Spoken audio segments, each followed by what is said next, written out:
Batman 3 Jokers issue 3, the final issue of this story has just come out. I just read it, and it is fantastic because what you have here in this occlusion of a story is asking the main question, which is about the 3 Jokers. Have there always been 3 Jokers? If there is so, who, if there's not, who's the real one? Who's this? Who's that? Is it the one that Jason killed? And all of these questions, which we do have answers for, and we do kind of find out who's the real Joker, which is in a way that isn't just, and the real Joker is in door number 3. Like, it's not that, but it's a really well done, really shape up, occlusion to an answer with a wonderful ending, by the way. That is going to, I would not be shocked in 5 years some way is going to do something with it. Like, really, like, that's going to be, like, a piece of information that you're like, oh, wait, what? And, like, that's a story that's on its own. That's a story worth telling, about, which I won't spoil until probably till the end. But that is so wonderful and rich. But also what you have here is a very emotional pull towards it. I mean, definitely with Jason and Bruce. But I was just there basically for more support. Definitely for the Jason scenario. For Bruce, it's, the 2 Jokers kidnapped Joe Chill, the murder of his parents. And he's in this predicament. It's like the victim, the victim that he's trying to save is the murderer who killed his parents. The person who led him on this path, in a way. And there's an emotional thing. And when there is a sense of talk, and any time there's a scene or like a image of them two just having a conversation, or Batman saving him, all that, there's a sense of a symbolic thing. Because you have the Jokers trying to tell Chill, come on, spill it. Why do you really kill Thomas and Martha Wayne? Like, it's, you got that much, it's really that, while also trying to be like, there's 2 Jokers. Which one's the real one? And then you got the stuff with Jason. I mean, Jason here is just like, he got beaten by a crowbar again in last issue.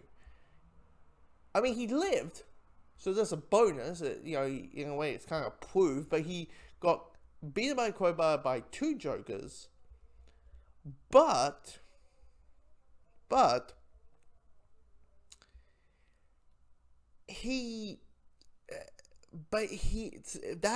moment kind of broke him in a way. And there's a scene in the Batcave where Jason's trying to be Red Hood. He's still trying to be that guy that he used to be. But he's changed in a way. He's different. And that moment, you realize that moment between him and Barbara when they share that kiss, where she says it was a mistake. That meant something. Because all you knew that Jason kind of needed was someone to say, I'm there for you. That I'm here for you. I'm witness, I'm there, I care for you, we all do, and it isn't just words, it's actual, there's a sense of tension and careness towards it, and you realize that's what kind of Jason needed, and it's a sense of like, that's one of a writing in 5 years is going to dive into that. Like, I think personally, if I was writing Batman or Batgirl, I wouldn't hook, make, Red Hood and Batgirl, Barbara and Jason an item, because it's that whole thing of like, she dated Dick Grayson, the first Robin, and then she's going to number 2, Jason. It's kind of like someone dating someone, and then they fall apart for whatever reason, and then X amount of years later decide dating the sibling. It's a really odd thing, to the point, like, if Jason and Barbara start dating, I'll be like, so, is this one for the part, Tim Drake, we, have a mass make for you. Like, it's that point of it. Damien, when he gets older. That's when we go, yeah. Bruce, you may want to explain something to us. But you got that.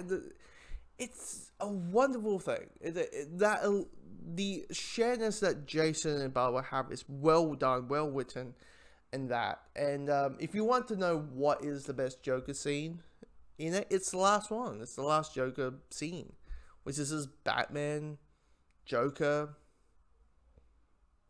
in a van driving to Arkham, because it's creepy, it's scary, it's disturbing, it's all that kind of stuff. It makes you go, oh yeah.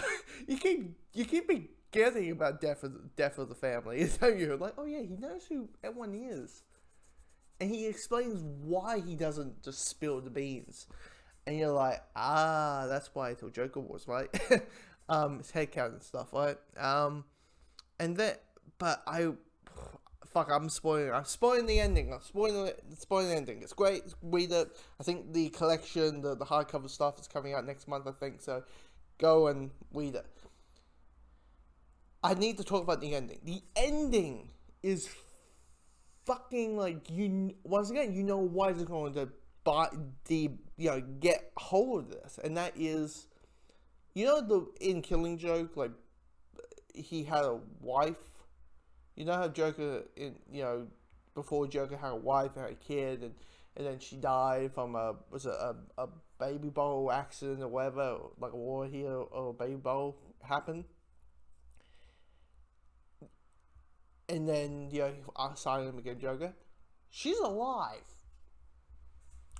Like, they found out what they did, told the wife, she found out, and left out of Texas custody. In your head thinking, if she stepped in, it's that one moment that you realize, if she didn't fake her own death, things would have gone better. You think about it. That the one bad day would just be falling into a van of cannibals and look like a clown. It wouldn't. I mean, that's a story itself. And the reason that we don't know his name is because they're in Texas custody. Bruce knows where things are, where his wife and kid is. But he knows that if it's revealed, that he will go for her. And he will go for her. The press will go for them, because it's the Joker's kid and wife. Everyone will go, and basically, I want to give them a normal life, and that's why. You just, oh my god, that's a story all itself. Yeah. Anyway, pick this up. It's a great read. Pick it up.